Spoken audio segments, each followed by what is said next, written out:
Welcome back to the Move with Purpose podcast. Guys, disclaimer, we are filming from my busy studios in the heart of Birmingham, so there may be lots of noise, so just be patient with us. Today I am joined by a fabulous guest, apostle, leader, pastor, business owner, an all-round incredible person. Emmanuel, thank you so much for joining me today. Thank you for having me. Talk to me a little bit about who you really are. Who is Emmanuel at the core? Emmanuel, what a question. So I would describe Emmanuel myself as laid back, passionate. I would say I'm quite a simple person at the same time. I would say I'm focused as well. I love people. I couldn't be in a position, in a role, in any career, any shape, way or form where I'm just doing, listen, thank God for admin, but it's not my my area. I like to engage with people, work with people. And I feel satisfied when I see potential in people come out. Okay. And that's literally directed everything that I'm doing right now. Nice. I also remember when I feel really blessed to have known you before you started all your incredible ventures. And I remember when you started a Bible study, very first Bible study you started in Erdington. Yes. And I remember being there every week. Oh, wow. And the YMCA, right? Yeah, YMCA. Yeah. The principles that you were teaching at the time was about identity. And it really helped me to ground who I was in God. Talk to me a little bit about those early days in leadership. I think identity, the reason why I speak about it a lot is because I've seen how understanding identity and understanding my identity has shaped my leadership journey. I don't think you can really lead in any capacity or even walk in purpose without starting from the place of identity. I remember that Bible study because I was even thinking, oh gosh, send a text message out, maybe like 5 people will come and then all these people are coming. But it was, I wouldn't say it's the beginning of my leadership journey, but it was definitely a formative part of my development in identity. And as I saw the reactions of people, it helped to reaffirm the things that I was hearing from God about me and also the things that I had believed that I could do as well. So those days were, trial and error. We're still in trial and error now, but it was more a matter of direction is more important than speed. Let me just move with the things that I'm learning, not going as fast as maybe others, but gradually things were unfolding. And I think that I still use those principles till today, to be fair. Interesting. Yeah. And I personally remember when I started Eloquent, I was 17. And like you said, trial and error. I was very much testing things and just seeing what the response from people was like to enable me to move in a direction that I was responding to a gap that I feel like needed addressing. Yeah. What made you start your ministry? Good question. So I actually was going to do a PhD. That was my thing. I wanted to, become a professor. I still would like to do it and I will do it, but that was the focus, to go to Bible college near the area, learn more about God and then write something. But I just felt there was a need to study. I had an experience with God, and then I thought, you know what, because there was a revival gathering that I was a part of before, I noticed that certain Christians, they would believe in God, experience these supernatural things, and then some of them would go back. And I just wanted to study the foundations of the faith. I ended up writing a book, and then I thought, okay, because the perfectionist in me wanted to make sure that, when you teach certain things, more insight comes out. So I thought, let me teach this before I actually release the book. And like I said, I sent that message out and people came and my heart was beating. I think my experience of failure has changed, and my perspective of failure has changed. I was very concerned about, making a mistake. And as I actually launched it, I noticed that actually failure is another way of learning and growing. So the main reason really, because I wanted people to understand more about Christ, but I felt like at times, am I qualified enough to share certain things? But as I did, and I saw the responses, it solidified something in me. And I realized that, you can start things while there's still apprehension. You can, if you have a solution, you don't need to necessarily market it. You are the solution. Does that make sense? So Amen. I believe that there's a solution to a level of misunderstanding in the body of Christ. And I have some answers based upon what I've studied and my relationship with God. I started, and it's been 7 years, we're celebrating our 6th year anniversary this weekend. So main reason was to solve a problem of misunderstanding. Okay. Forever growing and forever evolving. Forever. Which is amazing. Yeah. Talk to me a bit about the fear of failure. How do you feel? Yeah. What is failure to you? Does it exist? So before, failure to me was, oh my gosh, what if it's going to go like this and that? And I think a lot of people have a misunderstanding of what growth is about. Okay. People can tend to have a fixed mindset when it comes to talent, success, intelligence, progress. But many of the people that we celebrate are people who have been focused on growing. Right. And so failure to me, this is my definition. Failure is delayed success. That's how I define failure. So I've started to understand failure as, okay, there's a limitation here, or there's a restriction, maybe an understanding or ability, but it's not fixed. I can actually develop. Does that make sense? I like that. Yeah. As a leader, I know you'll be able to relate to this. We constantly feel like we're under a spotlight. Similar to this podcast where we've got lights gleaming on us. How do you feel about failing in front of an audience? So one of my struggles that I actually had in the journey of leadership, especially when it comes to ministry, is you're in a goldfish bowl.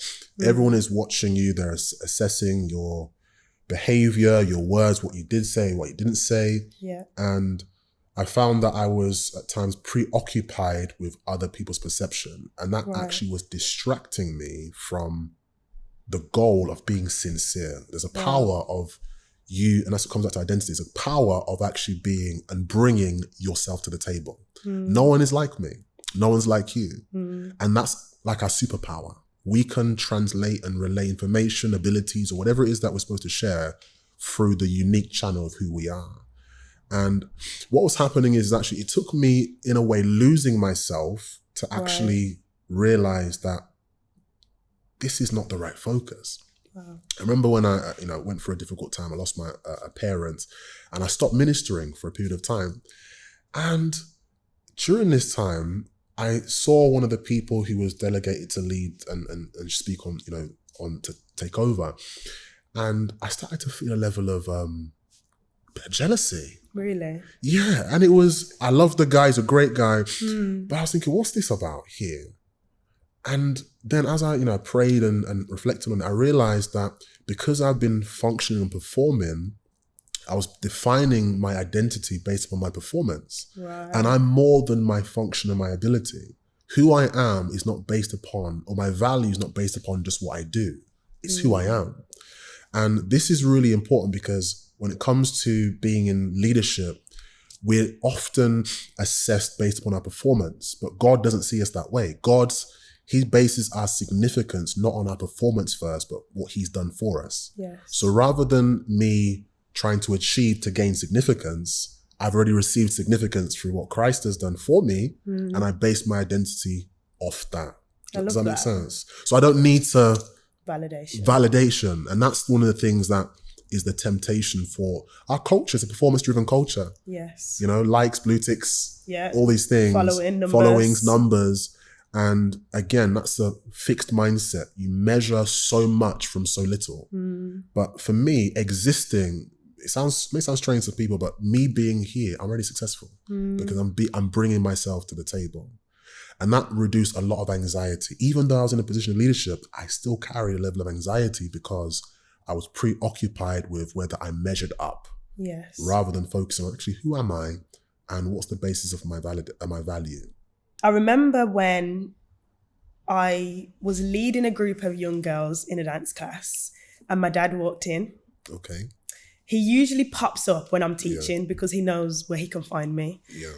My relationship with my dad has been one on a crazy trajectory of, I was a daddy's girl when I was a young child, and then my dad fell into addiction and our relationship severed. Yeah. So since then, it's been a journey of mending a really broken relationship. But at the time, I remember leading them into a dance class, and I was talking before that about trust and having solid relationships with family members. And then my dad walks in. Whew. And I was like, okay, everything I've just spoke about, I now need to model. And I'm struggling. No, I hear it. Because our relationship isn't great. And here I am bleeding out in front of everybody. And I really struggled with that. Have you ever had a time where you feel like you've bled on stage? Listen. I should reel my chair back and get into counselling now. But no. So I can relate to that because I remember when, my dad passed away a few years ago. And, even before and after his passing, sometimes when bereavement happens, it's interesting because different characters, different behaviors come up. Right. And, before he passed away, I had to forgive because I got into ministry before him. And there was a time, especially when my brother got married, there was some tension building because, I advised him to do certain things and, they didn't happen. And so it really impacted on our relationship. And so now I'm preaching forgiveness, right? I'm preaching mercy. The pastor. Yes. Mercy, forgiveness, love. But there were times when I'm burning because I'm like, why did this happen this way? So, my uncle, he also passed, but he gave me some advice. And that can be a difficulty, especially as a leader, because we're not just preaching these things or sharing these things. We need to model them. And I had to relearn forgiveness in that stage. And I actually communicated to my church at times. Wow. And, one thing I love about Jesus, when he resurrected, is Thomas didn't believe. And he said, unless I see his, the nails in his hands and the scar and stuff like that, I won't believe. And Jesus comes up to him, appears, and he says, listen, he shows him his scars, and the scars, although we call him Doubting Thomas, the scars inspired Thomas. Right. And I think that showing our scars to people helps to inspire them to say, do you know what? If you go through that as well and you come out of it, then I can go through it as well. So, but when he did pass, I remembered in my mind, I've forgiven. Wow. I've treated him as best as I possibly could. And then afterwards, I was able to share with people going through their own challenges. Listen, this is what happened. This is where it was difficult for me. This is where it was hard. And this is the solution.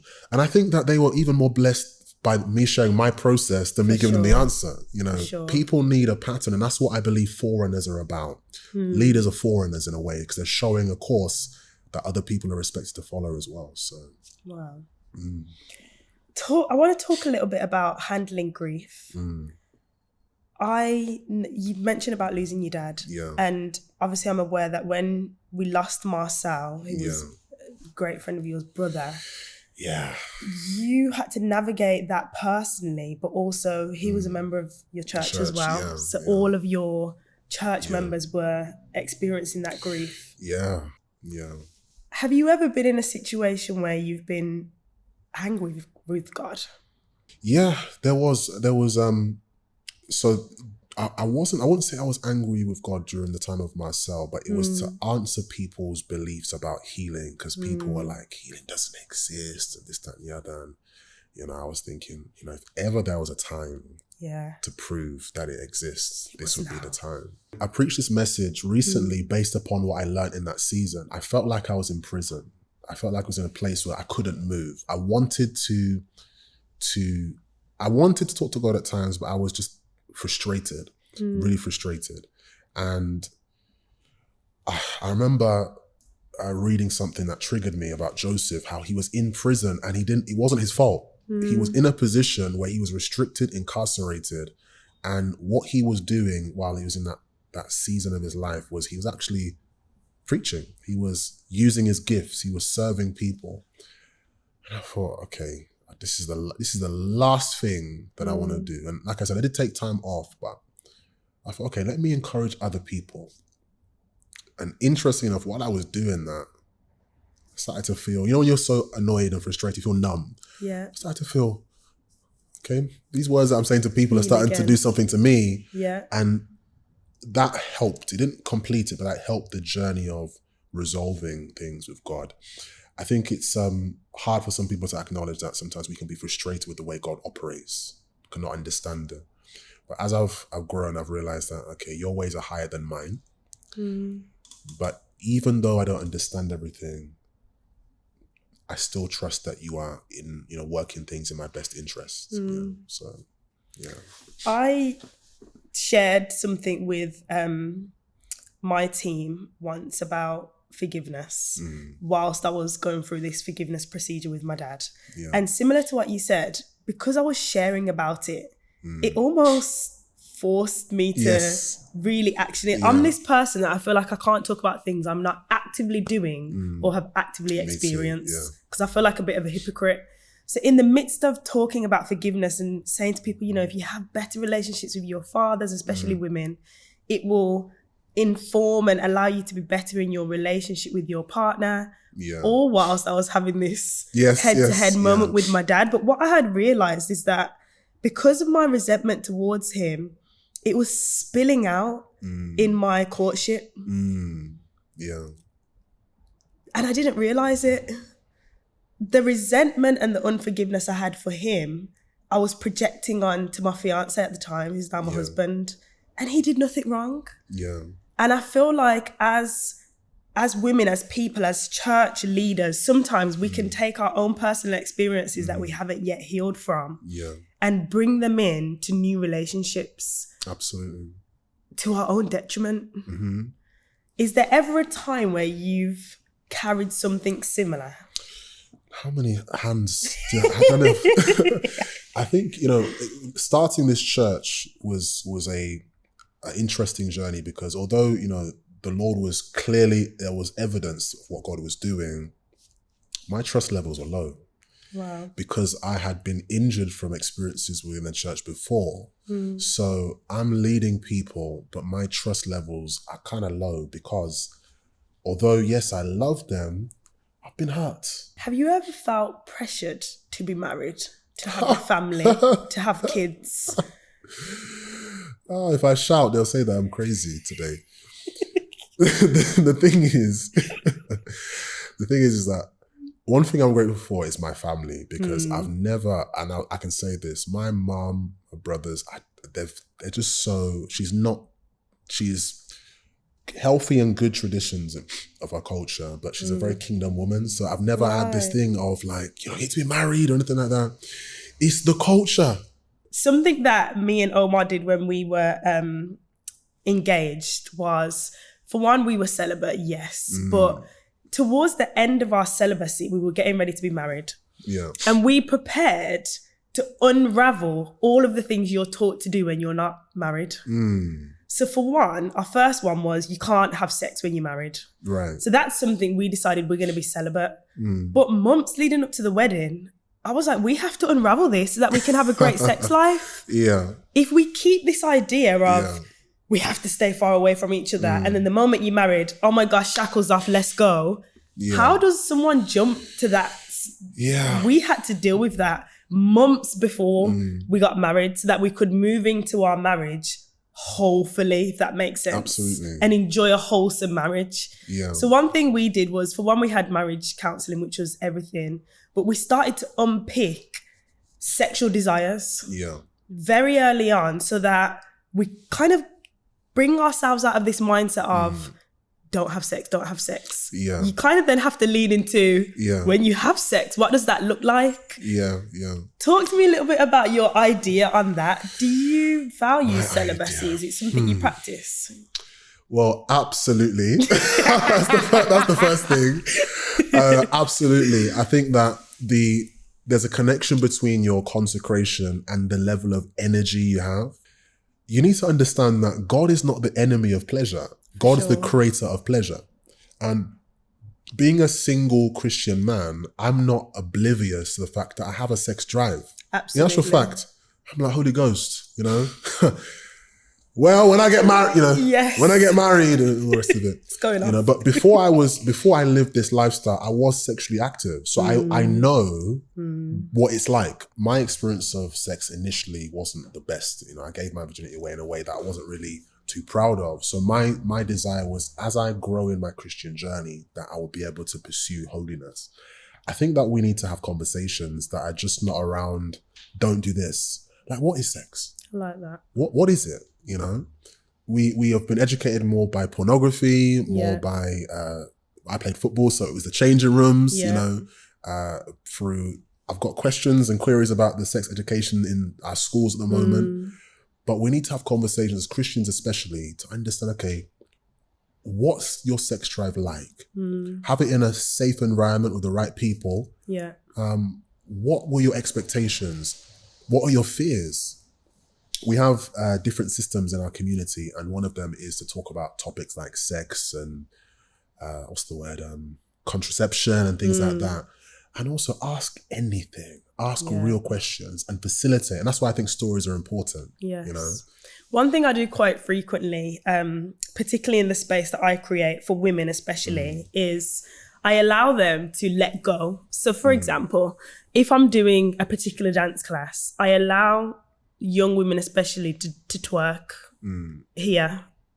Because there's this fear factor of, man, when I go to church, I have to, you know, be like this. And I want to just be a ratchet self. I want to be my most ratchet self. So what I try and do is provide a safe space for you to express that side of you if you feel like you need to.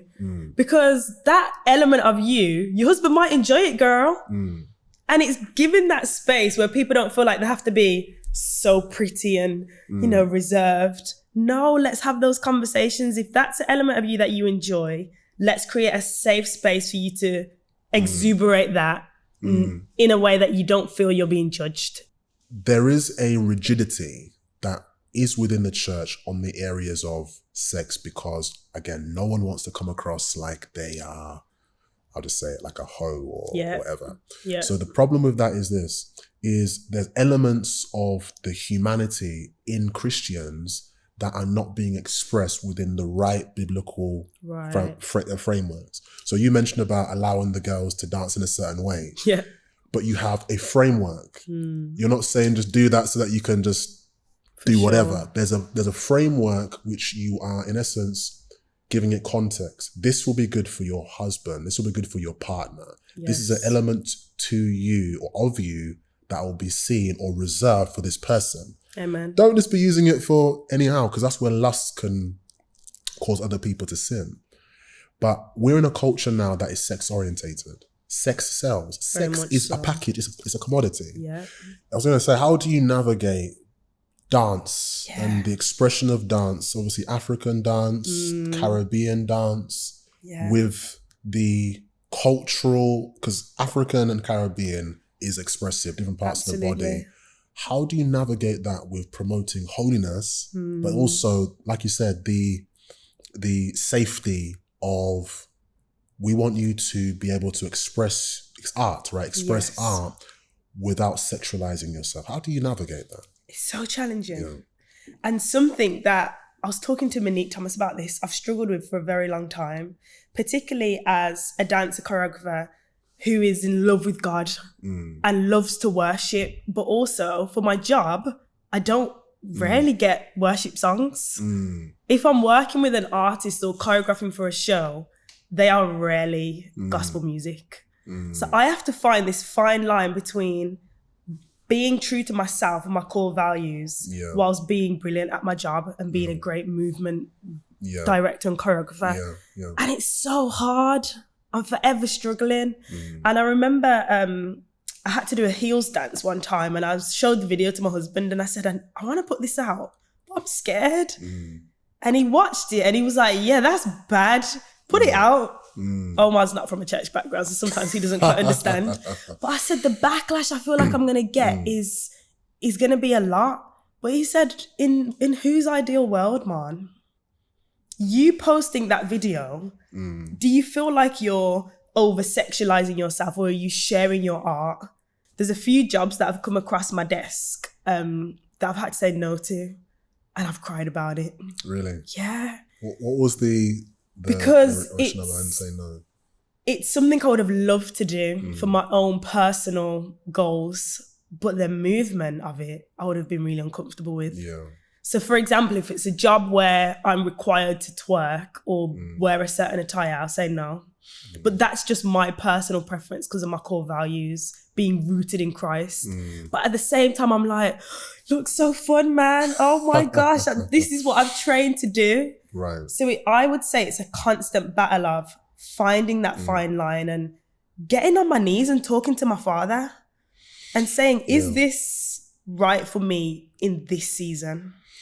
Yeah, I think, leadership, and this is the thing about sacrifice. In order for us to, the more we increase with our influence, the more our rights decrease. And that's one thing I found about leadership, that it might be okay for you guys to do that, but I'm a leader and I have a level of influence. And what people will do is that they will take from what I say, what I do, and they'll take it as God's marketing.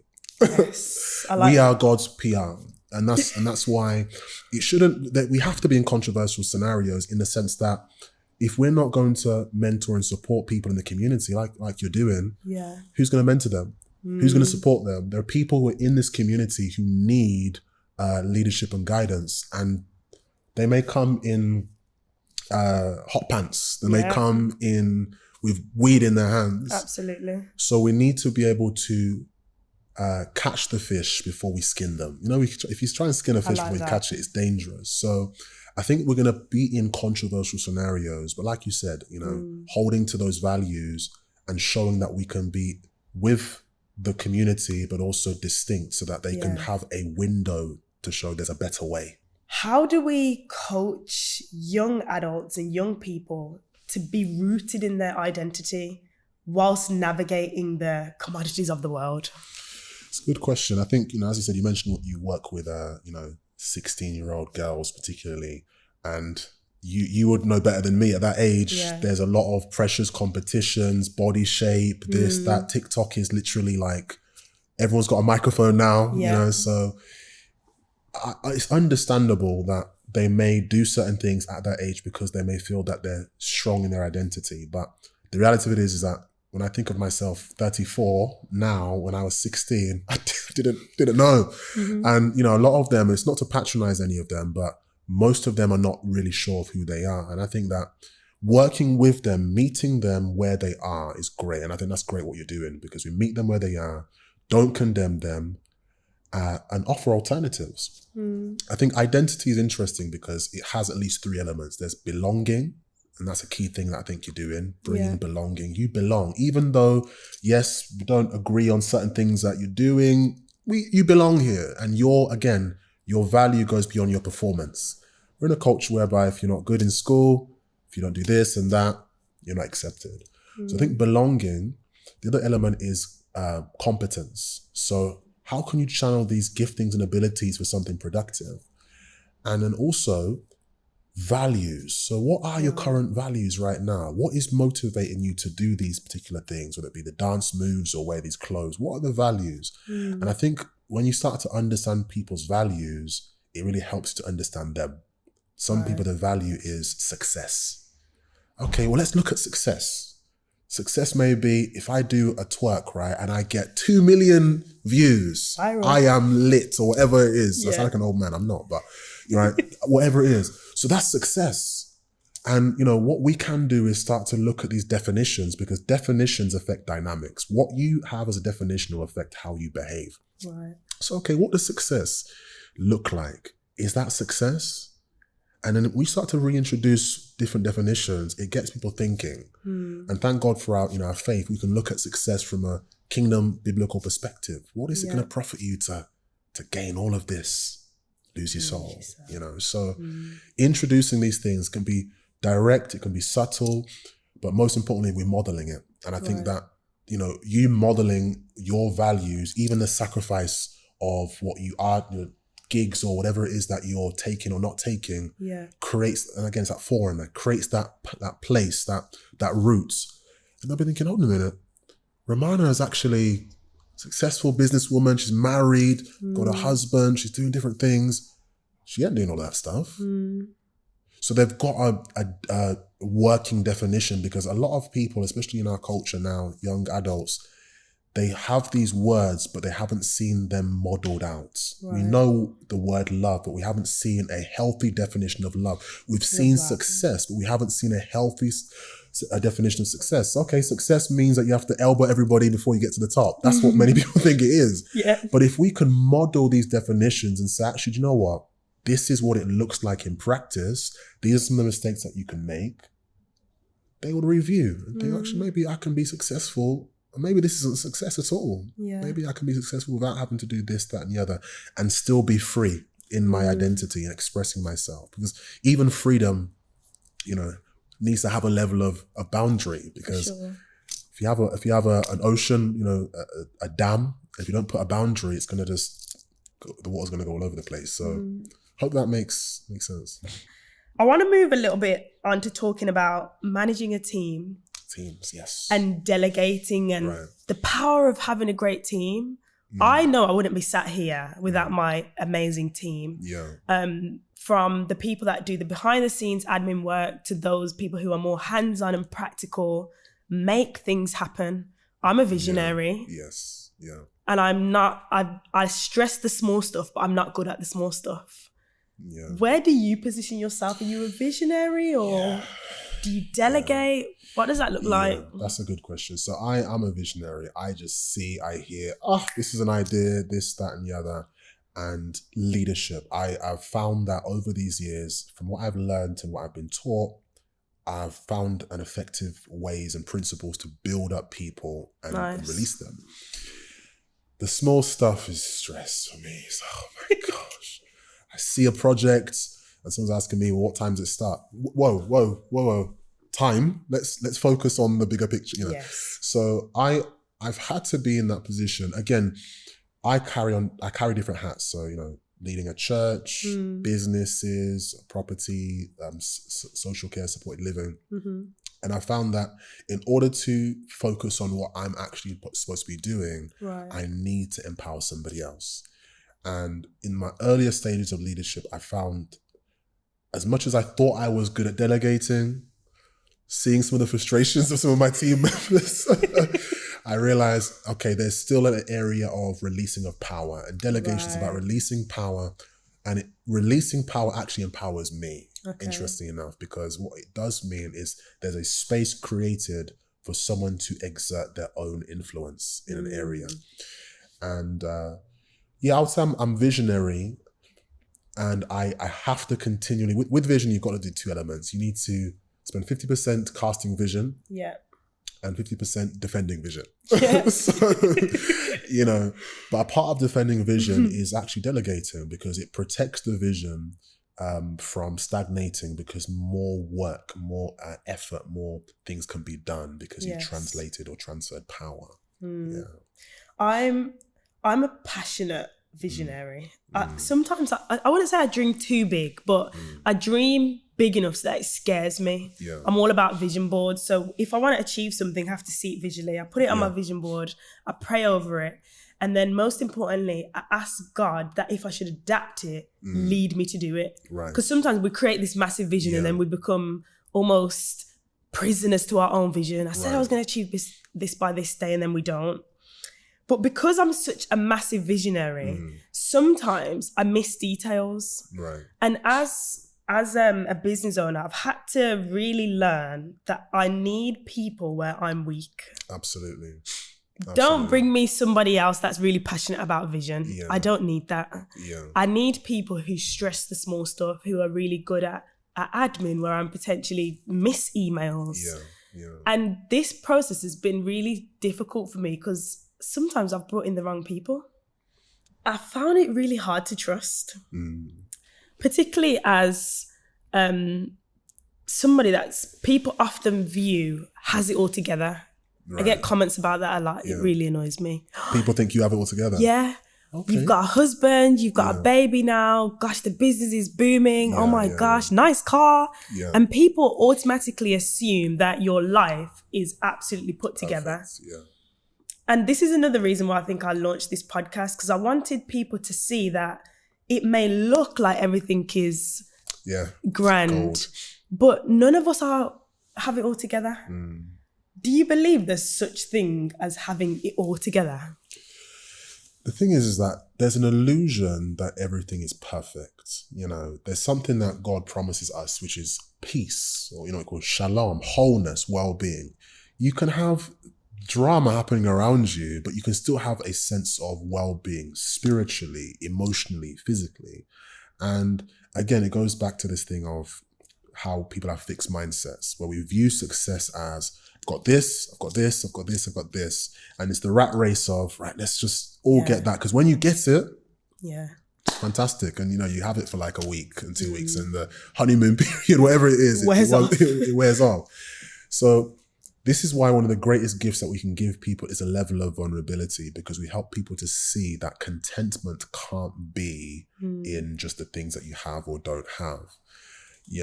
Oftentimes people say, Apostle Emmanuel, you've got this and this and this and this going on. But I'm like, mate, I'm still working this thing out over here. I'm still trying to understand where I'm going with this one.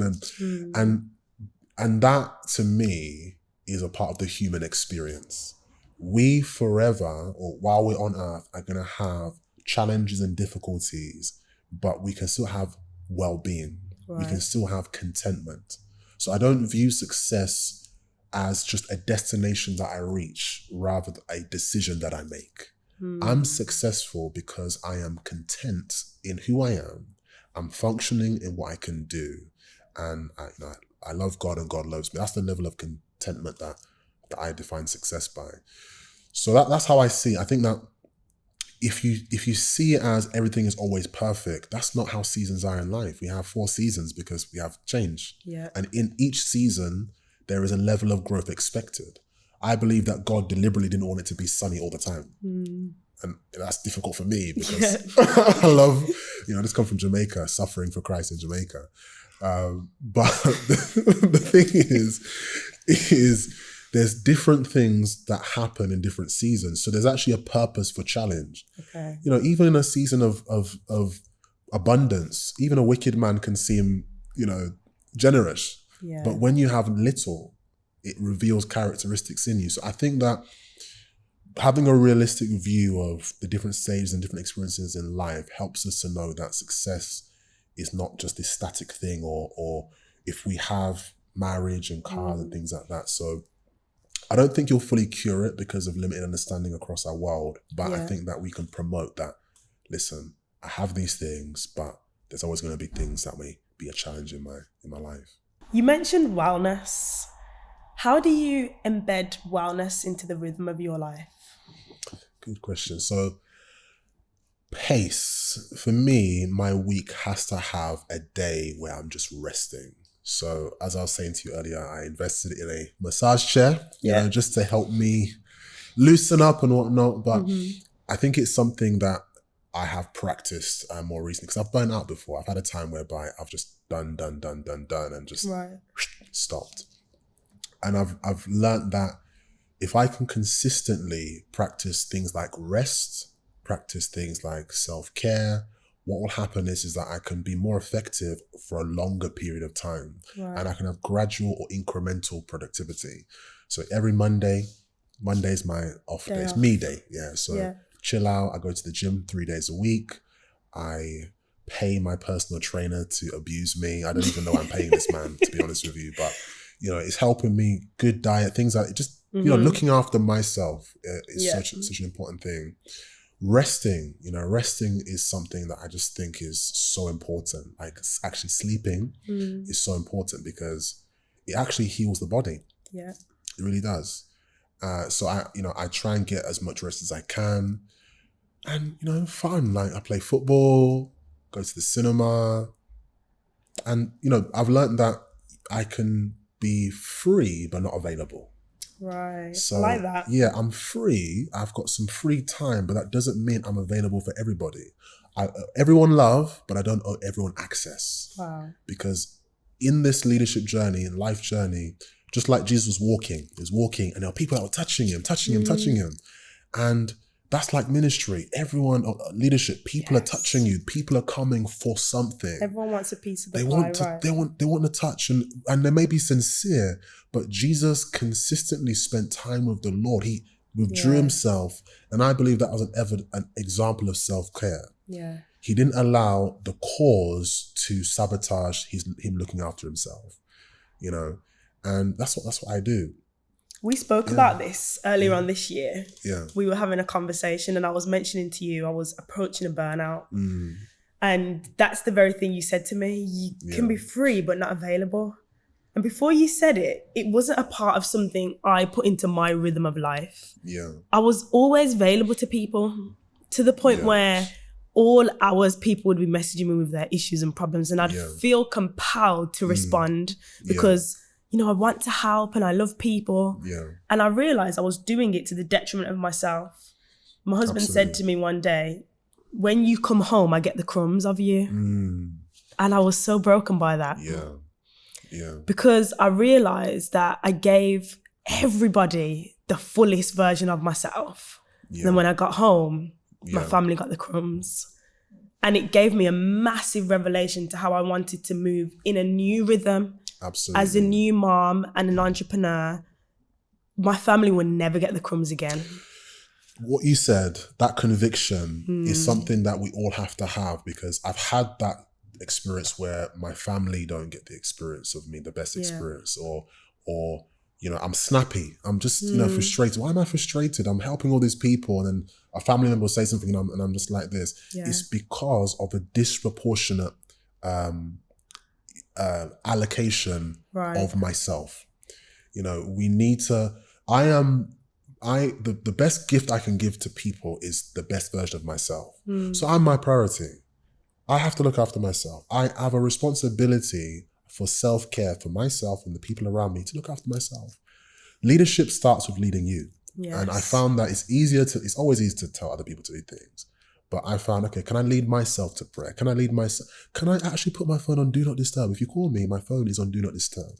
Okay. And the reason why is not because I don't want to talk, but I have to have a healthy boundary to protect what's precious. Love that. You know, it's so important. And you taught me that. So big up yourself. Thank you. Now I feel like I'm in a space where I have those healthy boundaries in place, whereby yoga's a part of my week, sauna, steam room, jacuzzi. And if those things aren't happening, I can't operate effectively as a mom. I make poor decisions. Yeah. So yeah, so important. What are you afraid of? What am I afraid of? So I'm afraid of being successful without God. Wow. I wouldn't want, you know, there's a part in the Bible where God says, I'll take you guys into the land of promise, but I'm not going there. Something I ask all my guests as a closing, what is next for you? Next for me. So the next thing for me would be to travel. I've got some international trips coming up, which is exciting. I'm going to be writing another book as well. So book number 3. And also I am looking at doing a PhD, like I mentioned earlier on. So amazing. Yeah, that's the next steps for me. And can you leave our audiences with a key takeaway on how they can create a healthy rhythm for their life? Okay. First thing I would say is consider your context. You know, who are you? Where are you? What are you doing? Third thing is what is in your hands? You know, what are the resources that you have? Next question is, who's your team?